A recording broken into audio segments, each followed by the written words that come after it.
ఈ video next ఎవరైతే హాస్టల్కి వద్దాం అనుకుంటున్నారో వాళ్ళకి welcome back to the day 11 of 90 days journey. నాకు థ్యాంక్స్ ఫర్ యువర్ కన్సల్ట్. ఇప్పుడు నా హెల్త్ అయితే చాలా బాగుంది అండ్ ఈరోజు నాకు సింగిల్ క్లాస్ ఉంది. రిమైనింగ్ టైం అంతా పోస్టింగ్స్కి అటెండ్ అవ్వాలి అండ్ ఫస్ట్ బ్రేక్ఫాస్ట్ చేద్దామని మెస్కి అయితే వచ్చాను. ఒక అరగంట వెయిట్ చేసిన తర్వాత నా బ్రేక్ఫాస్ట్ అయితే కంప్లీట్ అయిపోయింది అండ్ నెక్స్ట్ పోస్టింగ్స్కి హాస్పిటల్కి వెళ్ళి నా పోస్టింగ్స్ కంప్లీట్ చేసుకొని క్లాస్ కూడా అయిపోయిన తర్వాత మళ్ళీ మెస్కి అయితే వచ్చాను.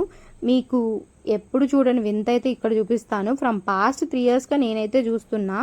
ఇది నేను విడివిడిగా చూశాను కానీ కలిపి ఉండడం ఇక్కడే ఫస్ట్ టైం అయితే చూస్తున్నా. పాస్తా గోంగూర కర్రీ ఈరోజు మాకు మధ్యాహ్నం మెస్లో పెట్టారు.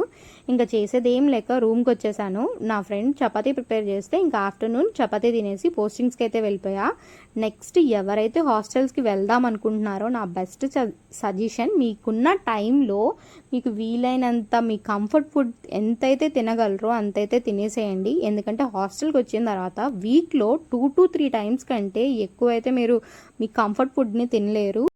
పోస్టింగ్ కంప్లీట్ చేసుకొని ఫేస్ ఐడి కూడా వేసేసి రూమ్కి అయితే వచ్చేసా. కాసేపు రెస్ట్ తీసుకొని నైట్ డిన్నర్ చేద్దామని మెస్కి అయితే వెళ్ళాము. మీకు స్టార్టింగ్లో వీక్లీ 2 to 3 టైమ్స్ అయితే మీ కంఫర్ట్ ఫుడ్ తినొచ్చు అని చెప్పాను కదా, అలాంటి నైట్ ఇది మాకు ఎగ్ కర్రీ పెట్టారు.